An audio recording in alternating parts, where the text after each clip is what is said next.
My name is Damalisa Lee and I welcome you to this episode of the Ideation Corner. The Ideation Corner is a space where ideas are discussed and dissected. And today I host Tonny Miiro Kibuuka, a serial Ugandan entrepreneur. Tonny holds a bachelor's and a master's degree in economics from Makerere University. And he has over the last 16 years been heavily involved in the Ugandan and African business environment, establishing enterprises such as EDI Promotions, Uptime Solutions, and most recently, Nonda Commodities Ltd, which is currently operating under its flagship brand, Nonda Coffee. So I welcome Tonny on the Ideation Corner today, where he's going to discuss everything coffee. Tonny, you're very welcome. Thank you very much. Right. So tell me a bit about Nonda Coffee. Well, Nonda Coffee is a Ugandan brand. It's not so new, but the idea is as old as I remember myself be. So basically, like I've been sharing with friends, the idea started when I was moving from Uganda. I was doing some consultancy work in Addis, Ethiopia. I met a young guy who really looked nice, and I asked him what he was doing, and he said he was doing coffee in Addis. So the question was like, why isn't he doing that why coffee? Addis? Why not Kampala? Yes, why are you doing coffee in Addis, not Kampala? Yet we have quite a lot of coffee. And he gave me a story on how he was first here when he had come from the US. Tried to do coffee, actually was staying in Aguru. And he was cheated, the coffee was bad that he was getting. But what really brought life to me was the fact that he said, if that country would concentrate on that crop, they have the potential of producing the very best cup in the world. This is Uganda. That's Uganda.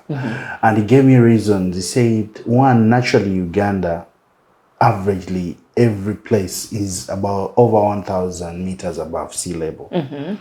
Meaning that we can produce very good Arabicas and Robustas at the same time almost anywhere. And we have rains twice a year, as in abundant rain and abundant sunshine. Basically everything. We have everything we need to have good coffee. To have not just coffee, but a very good cup of coffee. Coffee is not just about the fact that it has grown and it is ripened and you harvest it. It's about the quality each berry or each seed or each bean of coffee can be able to produce. So we have the potential of producing that quality consistently as a very good coffee. If we concentrate. If we concentrate and work on a few parameters, especially in the post-harvest management. So in 2016, I started having a dip in my business, Uptime Solutions, and things were not going well. I was running out of money and stuff like that. And I really needed something that could help me heal not only fast as a business, but at the same time, I needed now something more impactful beyond myself. I'd done business, it had made me money as me, but I really never had the impact that I thought I could have as an individual. So that's why I went back to coffee. So I started doing research in Makerere. EPRC was very resourceful. I would sit there in the morning and leave in the evening, just doing research from 1987 till 2017, and there was quite a lot of material about coffee. Okay, it's interesting that you approached this. Most entrepreneurs I talk to, they don't go and do research first. They just try out the business and then they learn as they go along. It's interesting that you decided to do research first. Why? I think there were two reasons why. I think that time I needed the reading. It would heal me as a businessman. But more importantly, I didn't want to make the mistakes I had made before. Or in the other business enterprise. Because, you know, it's amazing how you can be able to become successful. And then suddenly things blow up one by one before you, and then realize there should be something I should have done differently. But if I had known that before, okay. So that's what really drove me into the aspect, let me can do some research, let me really understand what I want to do. And yeah, that's when how I did it. Yeah. Then I noticed that the name of the company is actually Nonda Communities. Nonda Commodities, actually. It's Nonda Commodities. I thought it was Nonda Communities. Commodities. And I wanted to ask you, so how are you impacting still? How do you feel like you're impacting communities? Because you said you needed something that creates an impact. Coffee is very, very interesting. From the garden to the cup, it's quite a story. And we wanted to be part of that process entirely, from the farming communities, the brokers, because our model really, we don't want to sabotage a certain sector, that we don't want the brokers, because brokers help you aggregate the coffee, the coffee that is coming from the farmers. Yeah. People say that they take money and they never give it to the farmers, but there's a reason why, because it is a very hard trade. The margins are so little going up. Oh, okay. You get the higher you go, the margins become less. Why? Because coffee is naturally a price taker. The prices are set by guys in New York. The futures market in New York and the futures market in London. London dictates Robusta prices. New York dictates the Arabica prices. Now, in view of that, there is so little that they do, and everyone who is in there wants to get something. Something out of it, okay. So we decided to work out a model whereby we are able to work together with all various stakeholders. I don't need to be someone who clings, but the greatest thing was to see how we promote the consumption of coffee locally. Okay, so just let me take you back. So you are, as Nonda Coffee, you're working with everyone in the value chain. You work both directly with the farmers, and also when you need to, you work with the brokers, because you feel everyone is providing something. But again, the brokers that we work with are those who understand the relationship that has to be sustained with the farmers. Okay. So they don't overly exploit it. Yes. Okay. So they have to understand that they should be sustaining. You should be able to give back to the farmers. The farmers need to have more information. Like I shared earlier, we do sort of like boot camps. For the first time, we have a farmers group in Rubirizi, that's in the western part of Uganda, on the ranges of Mount Rwenzori. We did cupping, and they never understood what cupping was. Cup score. They had been doing their coffee, but they didn't never, know any product. No one really ever came and told them that the quality of your coffee is this good, with a very scientific approach. So we did cup score for them. We got their coffee, brought it to Kampala, did some cupping, and then gave them based on the sample they gave us. It was a fair cup. They were very happy, and we told them that they can now improve and be able to make a very good cup of coffee. Okay. So in this, when you do engage the farmers, because I know that a lot of products, the quality control at the farm usually is what destroys the standard or the quality of coffee. So what are you doing with the farmers to ensure that they keep that quality? They do just simple things to keep the quality. So what we do is that, for example, right now we are engaging the farmers. Okay. We are giving them a pulping machine. We've given them a pulping machine. A pulping machine, coffee in the post-harvest management is managed in 2 ways, or 3. There's what we call the nachos. There's what we call the nachos, that is coffee. You get it from the tree or from its shrub. Wash it or just get it as it is, and then you spread it out to dry. That's the one, that is black. That's the one in the village. Yes. So then there is another one that we call a wet processed coffee, whereby you get it from the shrub or from the tree, and then you're able to put it, you wash it first, clean, so that you remove the floating coffee. The floating coffee shows that either the sherry is empty, or it's of a poor quality. Oh, so when it floats, you just get rid of it. Yes, you first put it aside. There is some use for it, but it's known for the quality coffee. So that floats, they put it aside, and that sinks, it has a heavy weight. It's most probably a good coffee. So once they get it from the water, they put it in a pulping machine. They've been using a manual machine, so now we have given them one with a motor, such that they pulp more coffee at a time. Now once they do pulping, is removing. It's just removing the grain. The reddish. The reddish husk of the sherry. And after pulping, they have to ferment that pulp. There would be parchment, what we call parchment. They ferment it for like 72 hours. Those are 2 to 3, between 2 to 3 days. Wash it again, and then they spread it out to dry. Now that coffee gives you a different cup taste from the one that is called a natural. Then there's what they call a honey. Do they put honey in it? There's what they call a honey process, whereby they remove the sherry, they don't wash it, but again they just dry it with still that sort of like miculus, called miculus, something like that, on top. It stays on it. Okay. It stays. Now also that one will give you a different flavoring, a different cup.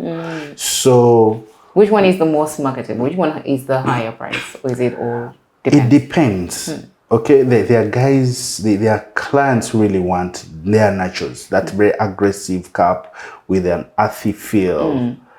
There are those who want it that way. Then there are those who want a very smooth, fruity aroma, the fruity notes. They want it with a very smooth taste.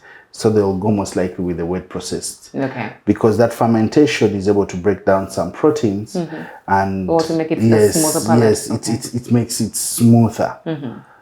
So that's one of those that are selling most, and actually it's a specialty kind of coffee that as a country, especially the mountain Elgon community has become very good at producing. Okay, the wet one. Oh, it's a big business now in Bugisu, Kapchora. It has become a specialty. A lot of people buy it. Kenyans buy it, blend it with their coffee.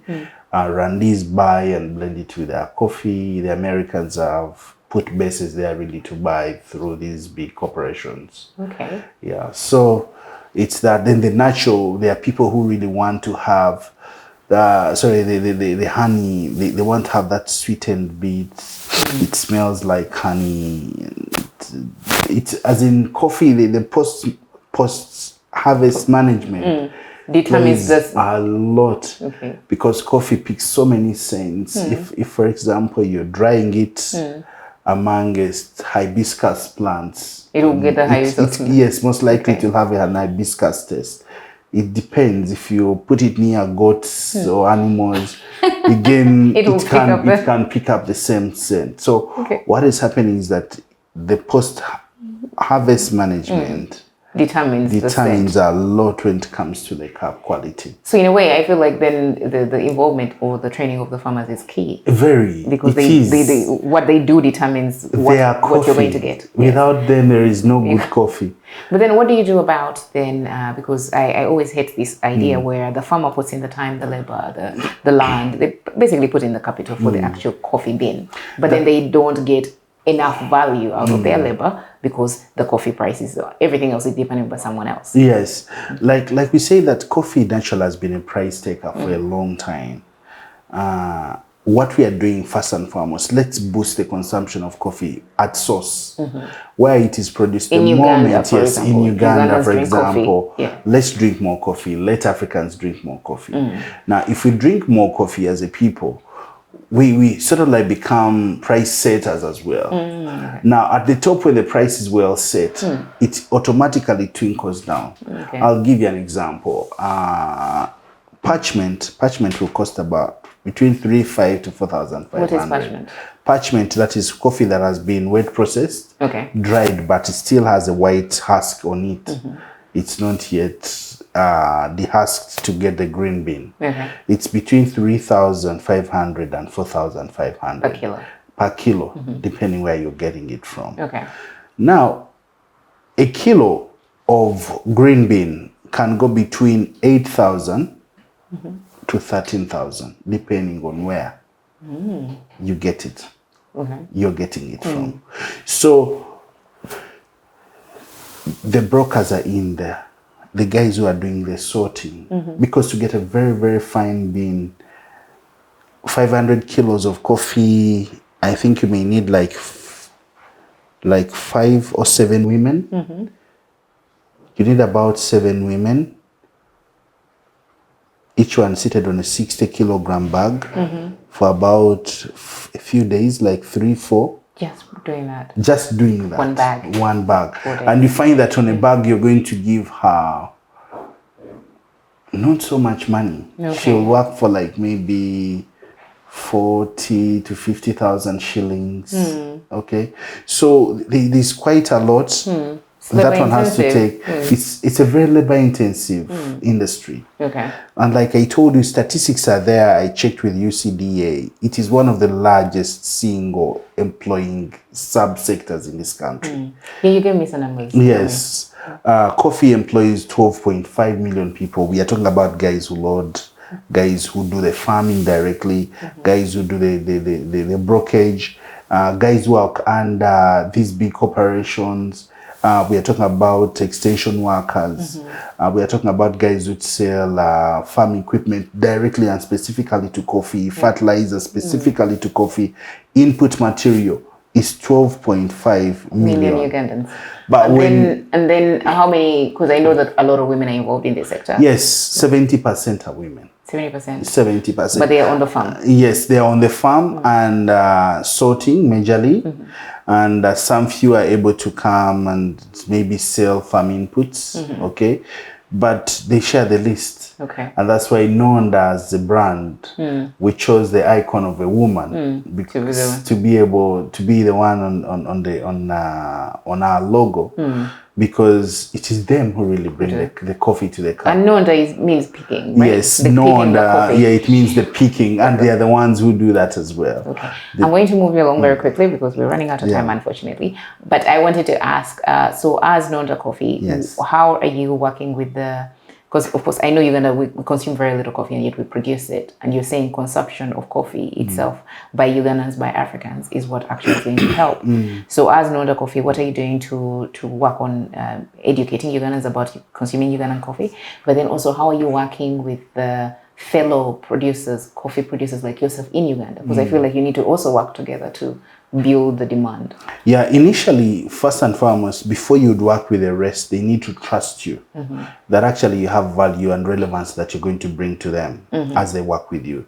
So we wanted to put quite a little bit of emphasis as a brand into the value that we can put on table and it is visible. So we've gone out on our individual budget to be able to train, come up with programs like what we call the coffee camps.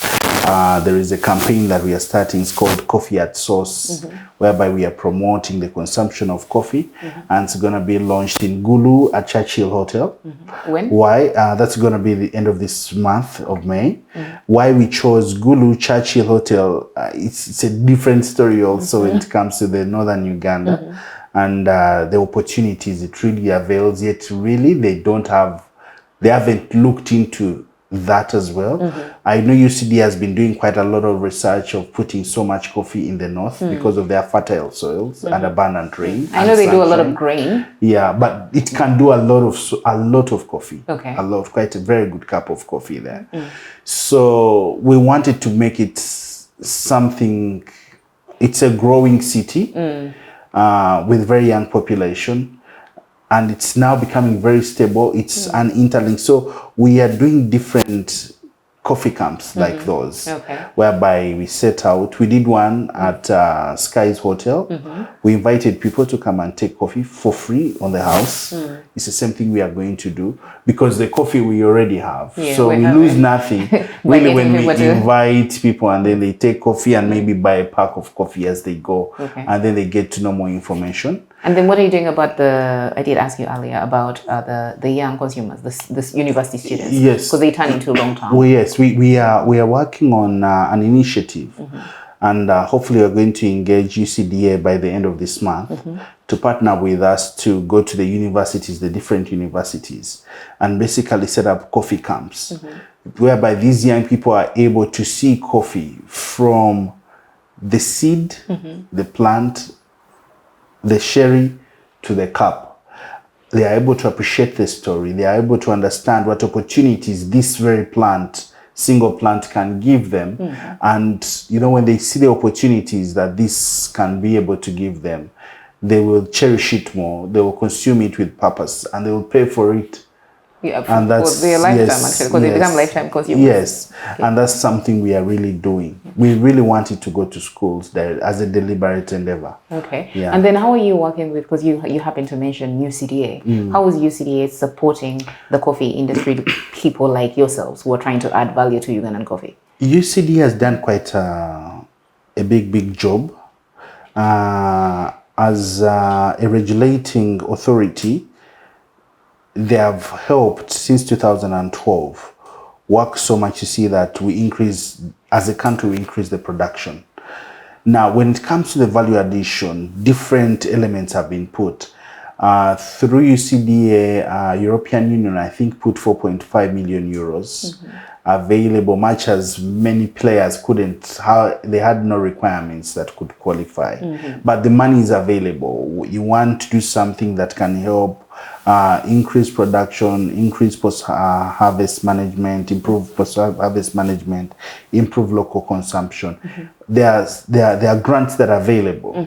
The only challenge... To Ugandan, if I wanted to. Yes. Okay. The only challenge is that very few have the minimum requirements. What are those requirements? You know, I always hate that. When you're trying to help us, and then you're like, the minimum requirement is at this high. You're like, but that's why we need help. Yes. Basically, again, you wouldn't blame them, because the way they want it, they want that it's effective. In the sense that if, for example, you have a project, $500,000, you should have $500,000, or you should have $250,000. Okay, you come in, first of all, you need to have your skin in the game before you help. Exactly. Okay. So that's basically because they want results. They just don't want to be a dependent kind of structure. So that's what they are doing. And I think there's also quite a lot of advocacy. The coffee bill, though still misunderstood by many. It was very... a lot of people didn't read it. Yes, they didn't read it, but everyone really came against it. Was it a good bill? I think someone really needs to read the entirety of it and understand that actually what people were trying to do was to protect the sector at the source. You understand? The only challenge is that... Were they protecting it in a way that... because what is happening... out? No, what's really happening is that the registration was much more of traceability. Okay. I need to know where that coffee is coming from. But again, every other good thing can be misused. The policy itself could have been misused, can easily be misused. But the intentions were really good because the influencers of the coffee industry want to know, where is this coffee coming from? Of course, yeah. They would want to know the coffee to the farmer, be able to track a bag. Yeah, from Naka Piti. Yes. In New York to Mhaise in Rubirizi. Okay. That's the intention of the trade. Okay. But again, that very process can be misused, just like any other process. It can be abused. But couldn't they have done it in a way that the process cannot be abused? It's inclusive. But maybe... I think what they did, as they came up with that, I don't know the level of consultations that they did. But again, that's the challenge with democracy. Everyone would have wanted to have an opinion. Yes. But I really believe that there's a natural self-regulation within the sector. UCD has really tried the best they can, but they can do more. Definitely, they can do more. Yeah. Especially engaging the farmer, because I also feel like a lot, like you said, a lot is controlled at the farmer. But then the farmer, whenever there is advocacy, sensitization training, we focus on the elite instead of looking at the farmer themselves. Actually, what is happening is that farmer groups, there are so many interested organizations in the trainings of the farmers. So many that I believe the farmers now have information. Okay. They have information because everyone realizes that for them to be commercially viable, for Nonda to be commercially viable, I can't do without the farmer. Okay. So all of us have put quite a lot of energy into seeing that the farmers are well educated. I know Chagalanyi Coffee, I know Kawakom, I know Yuga Coffee, I know all those big farms have really invested. And actually, fortunately or unfortunately, they're the ones again who have qualified for the grant with UCDA. These are companies that who make the $50 million a year. Why should they even be able to but that's business, and I think they would. It's good they would qualify. But basically, when it gets to coffee, you have to understand that it's a real political business. Why? Because very few countries produce coffee world over. Yes. Out of the 234, I think, countries in the world, only nowadays. They say 74, but the major producer is actually like 26. Okay. Of which Uganda now is number 3. Number 3. Yes. But then what do you say about that? In that Uganda, we are the third largest producer of coffee, like you said. We have the best coffee in the world because everybody... Some of the best coffees. Okay, some of the best coffees in the world. But then I feel like we are more... Okay, what we are currently doing is export it rather than add value to it and consume it, but maybe sell more value-added coffee. But then also, there's so many byproducts, because I was reading a little bit about coffee, there's so many byproducts out of coffee if you get to the end. You know, it's used as fertilizer, it's a beauty product, it's used in so many different things. So we lose those byproducts when we sell out and add the jobs. Absolutely. So what do you say about, what is, say, you guys in the fraternity, you Ugandans, you know your product, you know your farmer, you know it's helping your own country. What are you guys actually doing about that? That's what we are doing already. No, that's why we are roasting. You see, what is not you as Nonda Coffee, you guys in the coffee sector, as Ugandan guys in the coffee sector, and ladies. I believe that one, there's always a start. There's sort of like a wave. I was sharing with a friend that you find that at least so many people are trying out to do coffee roast. You find this brand. To me, that's a very good thing. The awareness of the desire to add value to our product is really, really high. Okay. Now, having done that, the variation of how it is done is going to be the key. If all of us are doing roast, how are we branding? If all of us are doing roast, how are we marketing? Is it the only thing that we can do? Can't we do much more? Like, say, beauty products, doing the coffee oil extractions, doing the caffeine extraction. Can we do all those things? Really, they are taking shape and they are getting there. The awareness with the information technology is quite so much. So someone can easily start business. Someone can really know where they would want to go. Apart from a few hassles that could come in, things like financing, sourcing, this and that. But generally speaking, I think we're in the right track. Okay. We have a very big boost into the economy because we have the numbers. 45 coming to 46 million people is quite amazing. Okay. Of which close to 60% they are younger people below 30. It is, I really believe that we have so many opportunities. We have potential. Yeah, the potential behind the market is big.